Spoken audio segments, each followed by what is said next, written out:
Salve, salve, meus amores, tudo bem? Sejam bem-vindos a mais um podcast Mulheres na Pan. Hoje estou recebendo uma pessoa aqui, gente, que olha, baita responsabilidade para conversar com ela, porque o mundo dela eu não entendo quase nada, tá? E é por isso que ela vem hoje aqui para bater um papo com a gente sobre e-commerce, sobre o digital, que é um mundo, assim, que tá tão influente, que tá, assim, trazendo sempre tantas novidades pra gente, ainda mais depois da pandemia, pós-pandemia, e a gente tá sempre tendo que aprender mais sobre esse mundo. Hoje eu converso com a Valéria Bittencourt, nossa convidada, que foi inclusive sugerida por algumas mulheres que te conhecem, viu, Sim. Valéria? Bem-vinda aqui à Jovem Pan. Obrigada. Obrigada pelo convite também de participar. Fico bem feliz de trazer um pouco da minha experiência, do mercado, né? E querendo ou não incentivar as mulheres que estão por aí buscando, né, se reinventar no mercado, principalmente no mercado profissional. É isso aí. Deixa eu fazer um pedido para vocês, né? Você que está aí nos acompanhando, por favor, se inscreva no nosso canal, porque sempre quando tiver novidade, tanto do Mulheres na Pan, o Sem Filtro, Conecta Pan, você vai ser avisado, tá bom, gente? Obrigada por estar aqui com a gente também. E vamos lá! Valéria, é muito difícil falar do teu currículo. Tem muita coisa pra gente comentar. Não, é fácil. És empreendedora, mãe, especialista em e-commerce, como a gente falou, né? Atuando na área há 18 anos. Difícil até de fazer uma pergunta inicial, né, João? Mas fala um pouquinho dessa tua paixão pelo e-commerce, porque eu já vi que tu é fera, né? Tens buscado sempre especializações para trazer o melhor para o teu cliente. Já trabalhou no varejo, mas também hoje na indústria. Por que isso te apaixona, esse mundo? Então, vou contar uma coisa aqui que eu comecei dentro do mercado digital por acaso. Uhum. Foi de uma maneira muito natural, mas por acaso. Quando eu fui fazer vestibular, eu fui fazer para o curso de economia. Certo. Né? É verdade, você é economista. Eu sou formada em economia, né? Formada em economia, mas nunca trabalhei na área especificamente, certo. Né? E meu pai comentou, minha filha, isso, gente, foi 1997 por aí, né? E o meu pai, né? Família humilde, mas empreendedor, e comentou, filha, o mercado, tá todo mundo olhando para a tecnologia, para o computador, e assim, gente, naquela época, eu recém entrei na faculdade, não existia internet, não existia celular, não existia, os computadores que nós tínhamos acesso eram dentro da universidade. Perfeito. Né? E meu pai, né, humilde, mas com cabeça já tinha uma visão. Poxa. E eu disse, mas o que eu vou fazer? O que é internet? Enfim, e fiz o vestibular para economia, passei. Uhum. Fiquei 5 anos dentro da universidade, não me arrependo, porque foi um curso que hoje me dá um diferencial de bagagem muito grande. Baita conhecimento, né? Saí, né? Fui fazer pesquisa. Na época morando aonde? Eu morava em Florianópolis. Isso. Só que eu não queria trabalhar em banco, eu não queria ser gerente de banco, né? E a maioria dos meus amigos estavam se formando, estavam indo para trabalhar dentro de banco. Uhum. Disse, não, eu não quero isso para minha vida, eu quero trabalhar na Bolsa de Valores, eu quero fazer alguma coisa diferente. Daí Olha eu só, São Paulo. Bolsa de Valores, já pensou lá? Eu queria ir para São Paulo, e, né? Mas na época tinha noivo já em Florianópolis, minha família, não, isso é loucura, não vai para São Paulo, tal. E nesse meio do caminho eu encontrei um empreendedor israelense que morava em Florianópolis, já tinha morado nos Estados Unidos, Japão, e casou com uma brasileira e montou um negócio, uma joalheria em Florianópolis. E ele, vem trabalhar comigo, vamos montar uma loja virtual. Olha aí! 2000, recém tinha entrado o Submarino, Americanas dentro do digital. As pessoas, pouquíssimas tinham acesso à internet, celular não existia, internet móvel não existia. E vamos montar. E ele tinha uma visão de empreendedorismo, enfim, né? Trabalhou em Japão e vários outros países. Vem comigo, vamos montar isso. E foi assim que eu comecei. Meu Deus, dessa forma. Dentro do mercado digital, já estou aí há 18 anos, né? Trabalhei em grandes empresas de varejo. E eu costumo dizer que a formação inicial me trouxe uma bagagem na questão de gestão de negócio, que eu enxergo hoje, olhando a nível de mercado, que é um diferencial, né? Dentro da área em que eu atuo. Imagina. E foi assim que surgiu... Né? Como é a vida da gente, exatamente. Né? Tem coisas que não são desenhadas. Acontece que a gente imagina por acaso, mas depois a gente vê que não é por acaso, né? E depois eu lembrando, né? Da conversa com meu pai, né? Olha só. Hoje eu não tenho mais ele aqui, mas na conversa, né? Cara, olha só, a pegada que já tinha visão lá. E hoje eu exatamente estou trabalhando numa área dentro... que, querendo ou não, tem tecnologia, tem inovação. Total, eu lembrei também um pouco da história com meu pai, também saudoso meu pai, né? Mas ele também tinha falado isso pra minha irmã uns anos atrás. E ele que incentivou, ela queria fazer curso técnico de administração, ele falou, filha, tecnologia, o canal e tal. E ela relutou, não queria, ficou brabinha, fez o curso meio contra a vontade no começo, depois foi se encontrando. E hoje ela atua também em tecnologia, super apaixonada, assim, super feliz, né? Que bacana. Valéria, eu queria que tu passasse pra gente, assim, já que tu tens essa vasta experiência, né, com e-commerce, como que tá o e-commerce hoje, como que estava antes da pandemia e qual que é o cenário que nós temos hoje do e-commerce?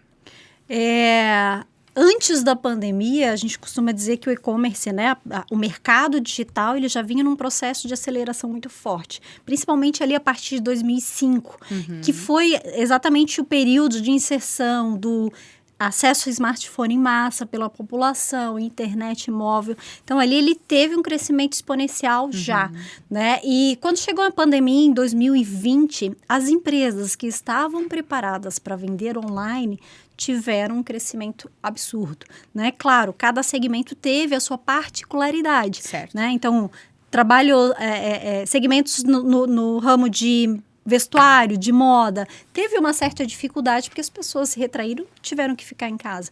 Mas tiveram segmentos que cresceram exponencialmente em 2020. Então, foi um ano, assim, completamente disruptivo.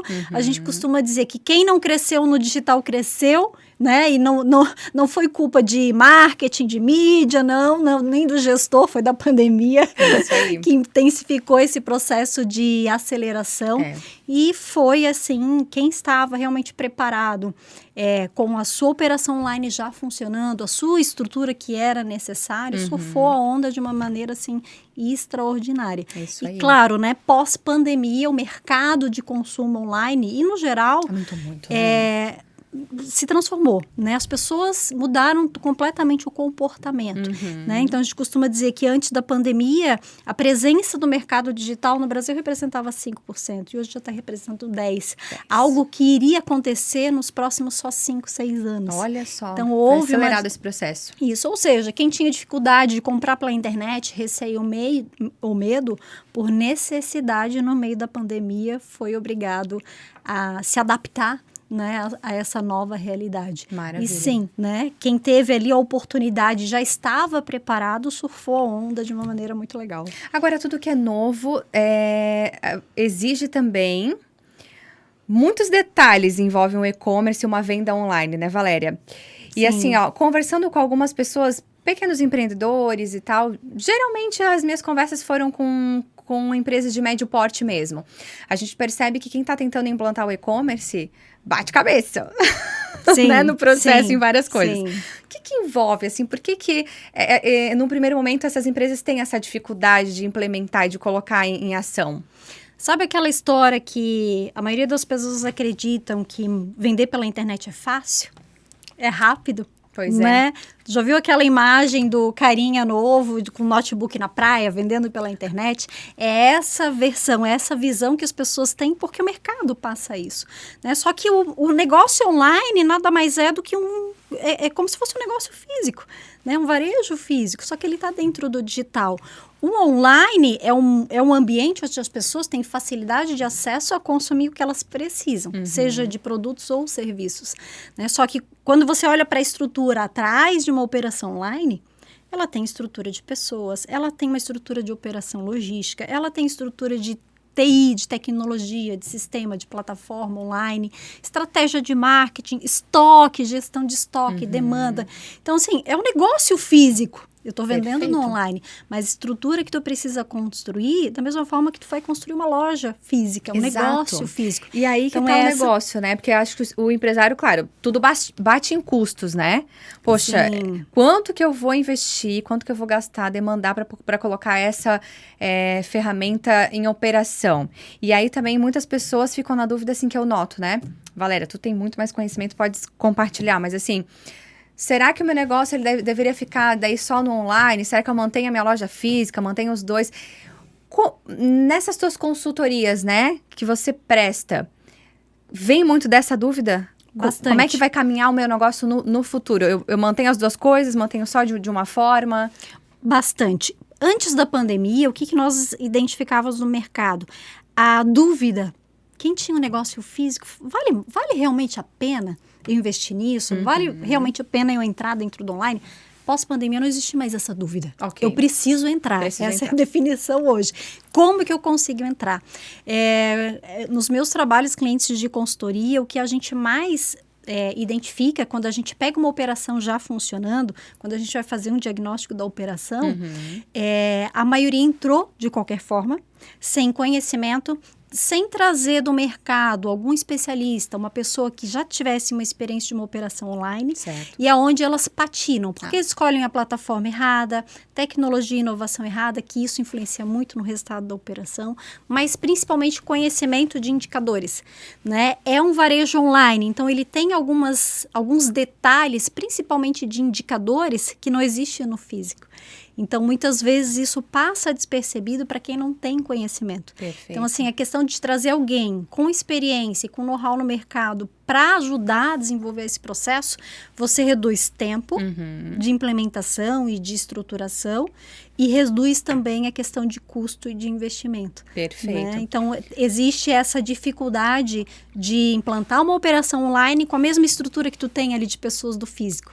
Né, que acabam não trazendo o conhecimento que é necessário para a operação. Certo.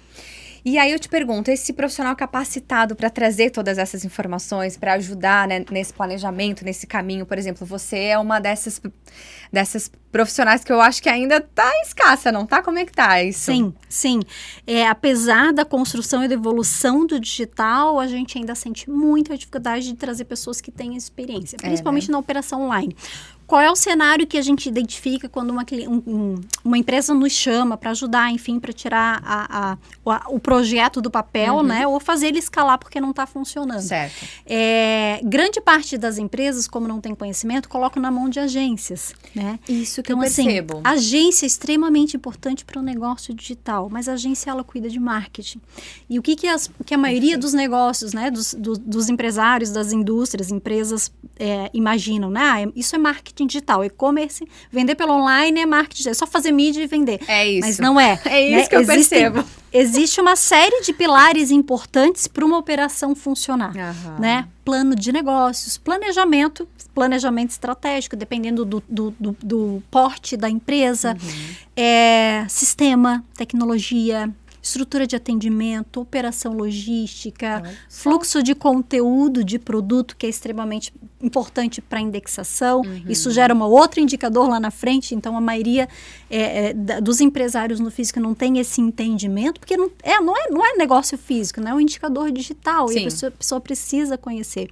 Então, assim, o marketing digital é somente um dos pilares de uma operação de e-commerce. Então, normalmente as empresas começam dando a operação na mão de uma agência, né, onde o foco dela não é negócio, não é venda, não é comercial, não é varejo, né, não é indústria. Perfeito. É investimento em mídia.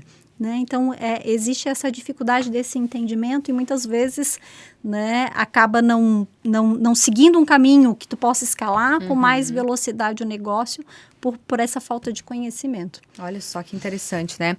E Valéria, como é que você buscou essa capacitação cada vez maior? Porque hoje você atua na Karsten. Isso. Você é consultora deles, né? Isso, exatamente. Mas você também, então, tem a tua empresa, tem o teu site, você dá curso, né? Inclusive, esqueci de falar, você é docente da PUC, né? Isso. Eu dou disciplinas da minha área, na área de e-commerce, inovação e marketing digital na PUC do Paraná. Maravilha. Fala um pouquinho dessas tuas especializações. Então, a minha base foi ciências econômicas. Então, eu costumo dizer que hoje eu enxergo o mercado como um diferencial. Com certeza. Né? Porque eu tenho uma base. Porque, assim, e-commerce é um negócio, né? E antes de olhar todos os indicadores digitais, tu tem que ter uma base de gestão, de planejamento estratégico, de plano de ação, enfim. E depois eu fui me especializando. Lá no início, eu costumo dizer, nos primórdios do meu início de gestão de e-commerce, existia muita dificuldade e existiam poucos fornecedores de tecnologia. Desenvolver. Só para ter uma ideia, o primeiro projeto que a gente fez lá com o israelense, nós queríamos montar uma loja virtual, mas não existia sistema no mercado. como a gente tem hoje, Isso uma aí. facilidade gigante de fornecedor. Tudo que tu precisa para online tem. Tem, né? Né? Tem fornecedor para tudo. Se for contratar todo mundo que te liga todo dia para oferecer um serviço, a última linha vai dar prejuízo. É bem isso. A gente costuma brincar com isso hoje. Mas naquela época existia uma escassez gigantesca. Daí nós pegamos um casal da universidade. Eles eram de Florianópolis, mas estavam estudando na Alemanha. Eles eram programadores. Vamos chamar... Eles eram clientes da empresa, da loja. Vamos chamar o casal para desenvolver a nossa loja. E foi assim que eu comecei nesse universo aí de inovação, de tecnologia, de entender um pouquinho de sistema, porque na época não existia. Naquela época era acerto, erro. Não existia, não tinha experiência de mercado, ninguém tinha, né? E nós construímos durante 4 meses a operação online, um sisteminha administrativo bem simples, e botamos a loja para vender. E deu certo a loja? Deu certo. Em menos de 30 dias nós tivemos a primeira venda e dali ela passou a ser a principal loja de faturamento da rede. Maravilha. Né? E hoje ela tem um posicionamento muito grande dentro do digital no segmento que ela atua. Olha aí, ela está até hoje. Ela está até hoje. Maravilha. Né? Claro, o fato de ela ter entrado lá, né, há muitos anos atrás, trouxe posicionamento. O digital tem isso, né? Essa questão de posicionamento de anúncio, enfim. Então, eu senti essa necessidade de entender, não só de negócio, de digital, mas entender de tecnologia, porque eu falava no dia a dia com fornecedores, com técnicos, que falavam de HTML, de código fonte. Eu preciso entender para poder escolher a solução certa. Né? E eu fiz curso de web design. A galera do marketing comenta muito isso, né? Eu sei fazer ali os anúncios, mas chega ali na programação, na linguagem, daí é com outra pessoa. Exatamente. O pessoal do site. E daí fui fazer web design e programação. Né? Óbvio, não tem cálculo A, cálculo B, código fonte, né? Eu não ia usar no dia a dia nada daquilo, mas eu precisava ter esse conhecimento. Isso me ajudou bastante, né? Porque quando tu tá no ambiente digital e quando o negócio começa a escalar, a crescer, eu costumo dizer que é saudável a cada 3, 4 anos tu mudar a tecnologia, tu mudar a plataforma. Quando isso acontece, é positivo, é uma coisa boa, a gente costuma dizer, porque significa que a gente está crescendo, que a gente precisa evoluir.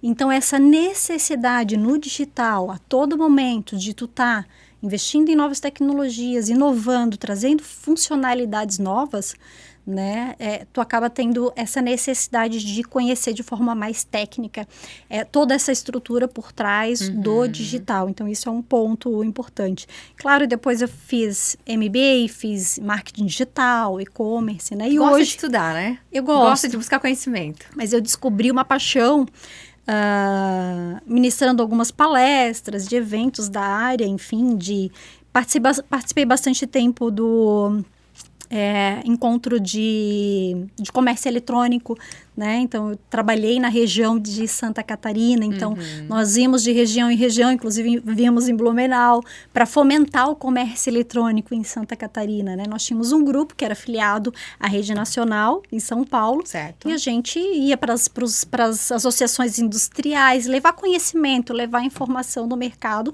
porque a Santa Catarina, apesar de ter uma forte posição industrial, de negócio mesmo, né? Hoje ela representa 5% só do comércio eletrônico, né? No Brasil, né? A grande concentração está na região sudeste. Claro, tem a questão de volume de população, né? Mas nós estamos numa região, Santa Catarina, extremamente rica. Muito potencial, empresas, em grandes empresas, em grandes marcas. E a gente ainda tem um potencial de crescimento gigante dentro do comércio eletrônico aqui no nosso estado. Então, nós fomentávamos, tinha esse trabalho de região em região e nós criávamos os núcleos de e-commerce para levar esse conhecimento, fazíamos cursos, enfim. Então, descobri nesse meio, né, e dando palestras também, a minha paixão por ensinar. Né? E eu levo muito isso para as equipes onde eu trabalho. Né? Eu gosto de delegar, eu gosto de ensinar, eu gosto de transmitir esse conhecimento, né? E com isso veio a história. Tu deve se realizar em sala de aula, então. Sim, gosto. E daí nisso veio, né, o convite para dar aula em universidade, né? Hoje eu dou aula na PUC, né? E estou agora abrindo novas frentes de trabalho também como docente, né? Que é algo que eu gosto de fazer, né? Que é transmitir, que é ensinar. Eu vi um pouquinho ali no teu Instagram que ali tu também compartilha conteúdo, dicas, né? Sim. Muito bacana. Ô, Valéria, deixa eu te perguntar, até a gente pulou um pouquinho ali, quais são as maiores, se bem que tu já falou antes ali, né? O que mudou para ti atuando no varejo e no e-commerce para a indústria? Os desafios muito parecidos.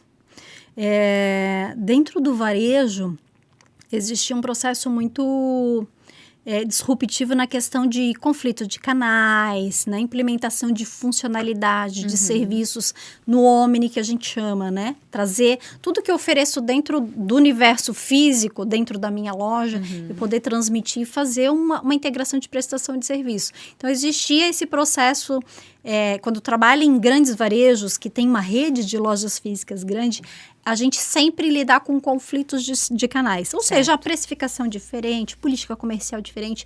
E por mais que seja a mesma marca, mesmo posicionamento, a mesma empresa, existem ações diferenciadas para cada canal. Porque é o mesmo cliente, mas em cada canal ele tem comportamentos diferentes. Então, construir isso nesse ambiente é muito legal. O comportamento do cliente, você falou ali, é uma coisa muito importante para estar sempre atento, né? Não tem como fazer alguma ação sem conhecer esse teu cliente. Sim. E o que ele está precisando, como é que ele se comporta, né? Exatamente. E hoje o consumidor, ele é omni. Né? Ele enxerga a marca, o olhar da marca, o posicionamento da marca, independente de qual canal que ele esteja acessando. Se ele faz hoje uma compra pelo WhatsApp, se ele vai na loja física, se ele entra no site e pede algum produto, a experiência que ele tem, a visão dele, ele está tendo experiência com a marca. Sim. Independente do canal que ele esteja acessando para consumir. Concordo. Então, é essa percepção que as empresas precisam ter quando olham para o mercado e vão atender esse consumidor final. Ele está muito mais intuitivo, ele está muito mais informativo, né? Não existe mais aquela coisa passiva da empresa. Isso aí. Ela precisa ir até o cliente.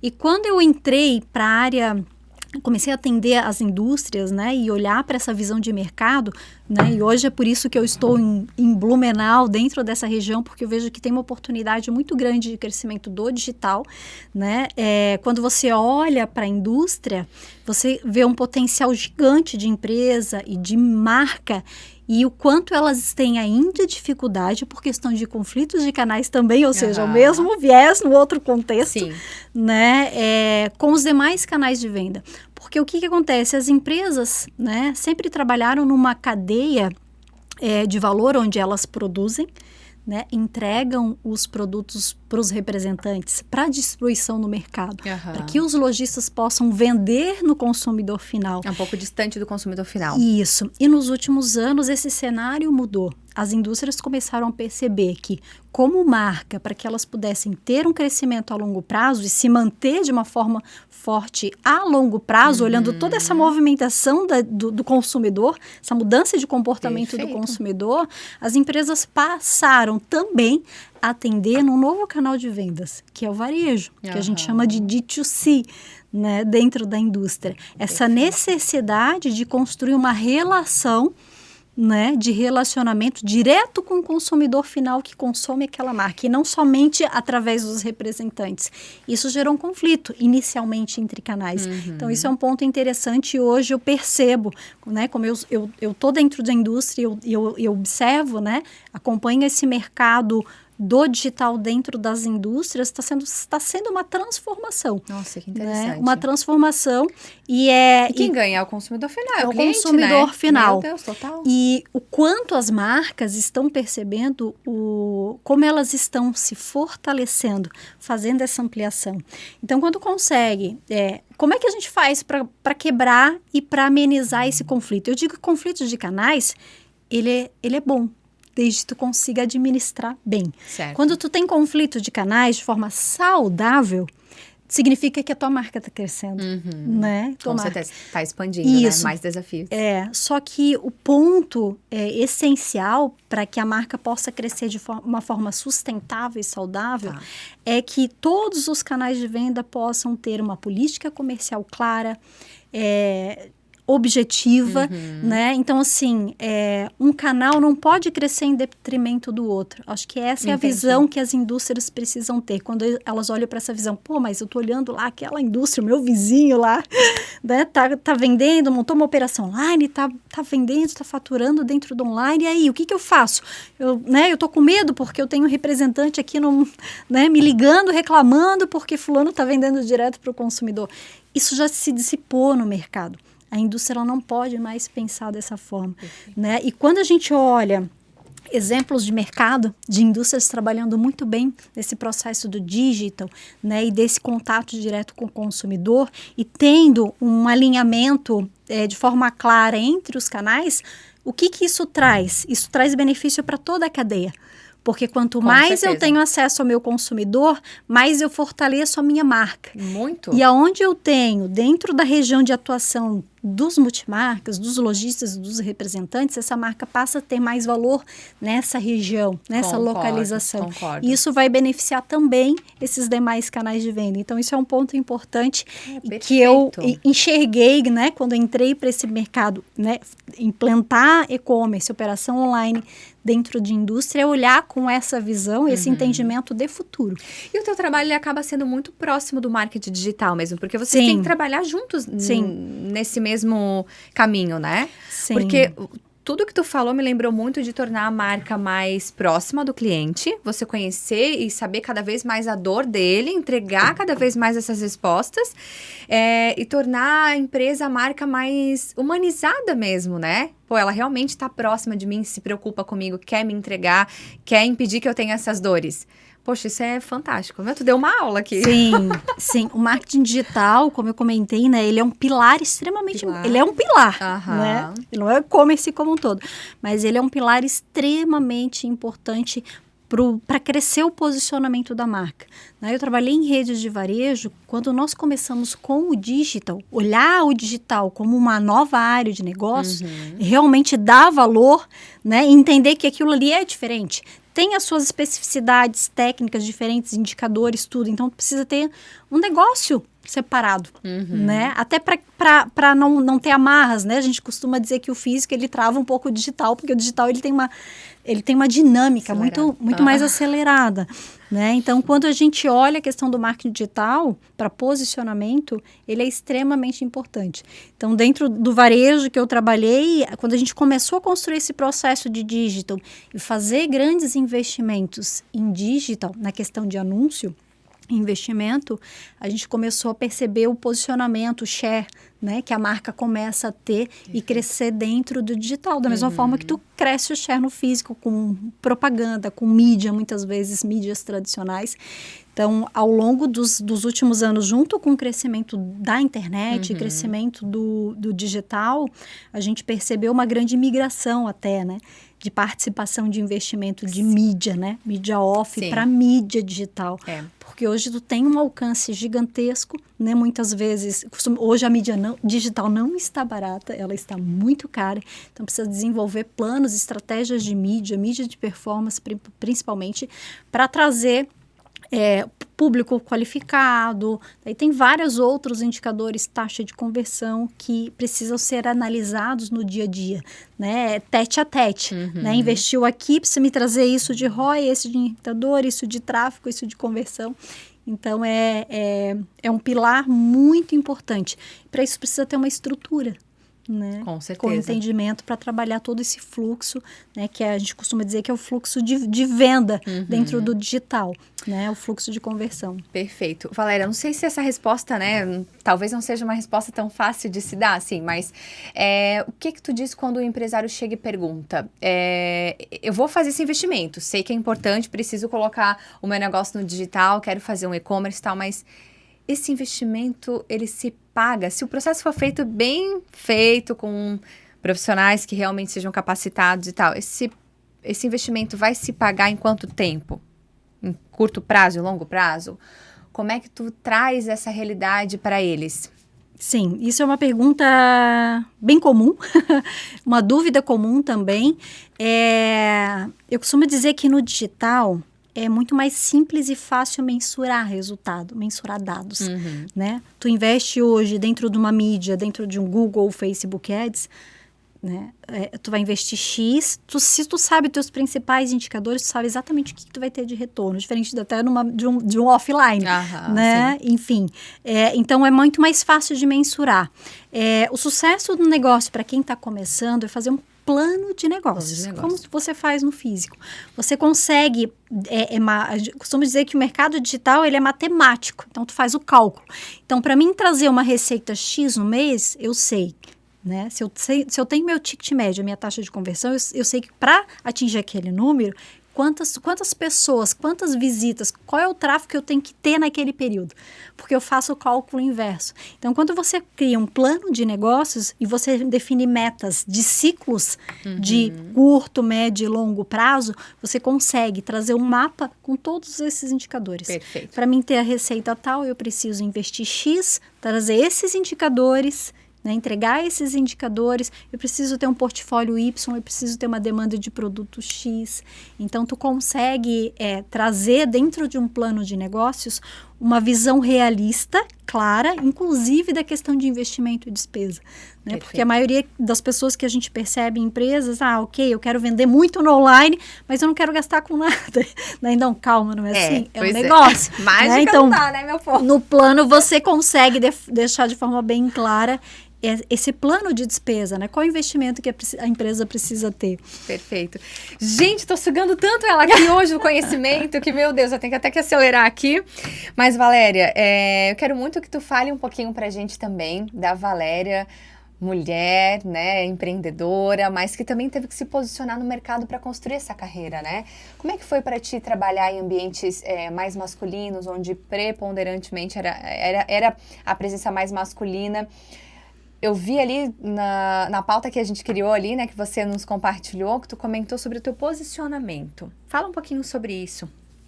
Bom, o mercado corporativo, né, culturalmente, né, é um mercado, né, um ambiente onde a gente tem poucas mulheres ainda inseridas nesse mercado. É cultural, né, isso vem de longo prazo. Então, você se posicionar num ambiente que é totalmente masculino, né, é difícil, né? E quando eu comecei a minha carreira, eu sentia muita dificuldade de mostrar realmente o meu potencial, mostrar a minha capacidade de trabalhar, de entregar. Então, isso, assim, era visível. Então, assim, eu tive situações em empresas onde eu tinha a mesma posição que um colega meu, né, de trabalho, e eu tinha um salário inferior. Né? Então, só que assim, o meu posicionamento era, né, eu tenho convicção do que eu quero, eu amo a área que eu trabalho, né, e eu preciso me posicionar e eu preciso mostrar o meu trabalho. Então, assim, quando tu tem convicção do teu conhecimento, do que tu sabe fazer, né, do que tu tem capacidade de entregar e tu ama o que tu faz, é um processo mais fácil, né? Não vou dizer que é tão fácil. Não é tão. Né? Porque o ambiente, eu tive situações, né, e passei por ambientes corporativos, e ainda, né, me vejo muito nessa situação, por exemplo, entrar numa sala de reunião com presidente, diretoria, conselho, e eu ser a única mulher da mesa. Né? Ainda tem isso no mercado. O mercado corporativo ainda é muito masculino. E como é difícil quando você está sozinha numa situação dessa, você ter voz. Sim. Né? Então, muitas vezes lá atrás, eu tive que aumentar o meu tom de voz para que as pessoas pudessem me dar a voz, me dar a oportunidade de falar. E é perceptível. A gente acredita, a gente acha, né? A maioria das pessoas, mas a gente está em pleno século XXI. Isso não existe. Assim. Isso é história, coisa da cabeça dela. Mas realmente a gente passa por esse processo como mulher, principalmente em ambientes corporativos. Né? Então, hoje, no dia a dia, a gente ainda percebe isso, a gente ainda convive com isso. Né? Mas, assim, a transparência, eu acho que o posicionamento é extremamente importante. Porque isso faz com que as pessoas te olhem de uma outra forma, te respeitem mais como profissional. Ela entende da coisa, ela sabe, ela tem conhecimento. E a experiência. A experiência é um ponto importante para tu dar a voz, né, e fazer com que as pessoas confiem em você, que as pessoas te indiquem, né, para outras empresas, Que como se fala de ela é conhecimento de causa, fera né? nisso aqui, ela, né, posso indicar porque ela faz o negócio acontecer. Você falou aqui na tua experiência de vida, cara, você fez uma viagem, você foi pro Atacama, o deserto do Atacama sozinha. Como é que foi essa experiência? Quando foi? Foi em 2017, por aí. Foi uma experiência muito legal. Cara, minha primeira viagem sozinha, porque quando tu viaja assim, pô, tu vai com o namorado, com o marido, vai, né, com o filho, vai com amigos. Mas não foi com ninguém mesmo? Não fui com ninguém. Daí saiu, vou pro deserto do Atacama. Pra onde é que eu vou? Vou viajar. Não sabia. Daí eu comecei a pesquisar na internet lugares pra viajar. Deserto do Atacama. É pra lá que eu vou. Olha só, mas por quê? Por que tu quis ir pra lá? Porque eu queria ir pra um lugar diferente. Eu não queria ir pra uma viagem pra ver ponto turístico. Certo. Né? Eu queria ter uma outra vibe. E daí, no meu trabalho, tô indo pro deserto do Atacama. Assim, como assim? Tu vai com quem? Eu vou sozinha. Sozinha? Uma mulher sozinha no deserto? Eu vou sozinha, assim. Que fui. show, hein? Peguei o avião em pleno carnaval, todo mundo saindo pro carnaval, curtindo. Sério, meu momento sabático. Eu vou para essa viagem. Uma baita experiência. Foi uma experiência incrível. Primeiro pela viagem sozinha, que é algo hoje que eu costumo fazer sempre. Porque isso é fantástico. Tu viajar sozinha, tu tem uma outra percepção da viagem. Imagino. Tu conhece pessoas que quando tu tem alguém do teu lado, tu acaba ficando naquele círculo. Exatamente. E acaba não expandindo, né? E o deserto do Atacama é um lugar, assim, extremamente inóspito, né? Então as pessoas, nossa, o que tu vai fazer sozinha no deserto? E lá tu não se sente sozinha. E uma coisa muito curiosa, quando tu vai para um deserto, para uma viagem no deserto, tu vê muito as pessoas em grupo. Isso aí. E muito europeu, pessoas Muito. do mundo inteiro. E o que me chamou a atenção, que eu achei interessante, que as pessoas que estavam sozinhas eram sempre mulheres. Olha só. Então, assim, tu conheci pessoas da Itália, Suíça e várias partes do Brasil. E foi uma experiência incrível. Eu passei uma semana, eu saí do deserto do Atacama e fui até o Salar de Uyuni, que é o maior deserto de sal do mundo, que fica na Bolívia. Quatro dias, né, e noites numa 4x4 com pessoas uma de cada país que eu nunca tinha visto na vida. Teve algum perrengue assim que tu lembra até hoje? Tem.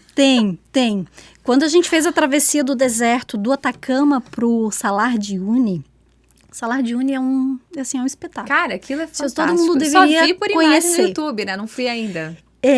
E nós viajamos algumas noites que vai do Atacama, do Chile até a Bolívia. Uhum. E nós chegamos, assim, mais de 5.000 metros de altitude. E teve uma noite que eu passei, assim, uma noite inteira. Eu passei muito mal por causa da altitude. Certo. E eu fiquei a noite inteira, assim, deitada. Toda a movimentação que eu fazia, parecia que eu tinha corrido uns 5 quilômetros. Ah, meu Então, Deus. foi uma sensação. E folha de coca, porque lá tem muito isso por causa da altitude, né? Come, mastiga folha de coca. Sim. Nada resolveu. Mas, assim, foi uma noite e depois eu já estava adaptada e nós seguimos. Chegamos na Bolívia, atravessamos a fronteira, voltamos depois. Mas foi, assim, uma viagem incrível. Cara, que né? show. Traz muita experiência. Então, essa questão de se reconectar com você mesma. Perfeito. Pensar em projetos. Então, é algo que é muito bacana de a gente fazer. E se permitir essa independência, né, Valéria? Tu és casada? Não, eu já fui casada. Hoje eu não sou mais casada. Pois é, e te digo assim, que ter essas experiências de independência, eu acredito que isso soma muito na nossa vida, né? A mulher hoje, eu percebo assim, né, no meu... E eu vou dizer até por mim, assim, muitas coisas eu me sinto... Gostaria de ser independente, mas me sinto dependente do marido, por exemplo. Fui já pro deserto, mas fui com ele, né? Então, tipo, tá ali pra me ajudar em tudo, então, né? E não me vejo hoje indo pra um deserto como tu foi, assim, sozinha. E olha só quanta coisa que tu aprende, como tu se desafia, isso te capacita para outras experiências ainda maiores, melhores, desafios, né? Exatamente. Que fantástico. Eu costumo dizer que a mulher, ela tem um poder incrível. E quando ela começa a perceber o poder que ela tem, tô falando das coisas mais bobas do dia a dia, né? Sim. Coisas cotidianas, né? Ter a sua independência, né? Perfeito. Independente se ela é casada ou não, ter a sua independência, ter o seu posicionamento. Então, isso traz um crescimento muito grande. Eu não estou falando só financeiramente, profissionalmente. É só um detalhe, né? Mas quando tu olha essa questão pessoal de se reencontrar, de se adaptar, então é um processo muito bacana. Mas é aquela coisa, eu tava conversando com uma amiga essa semana, ela tava falando, ela tá passando por um processo, ela não sabe se separa, se continua, mas o que ela chegou à conclusão?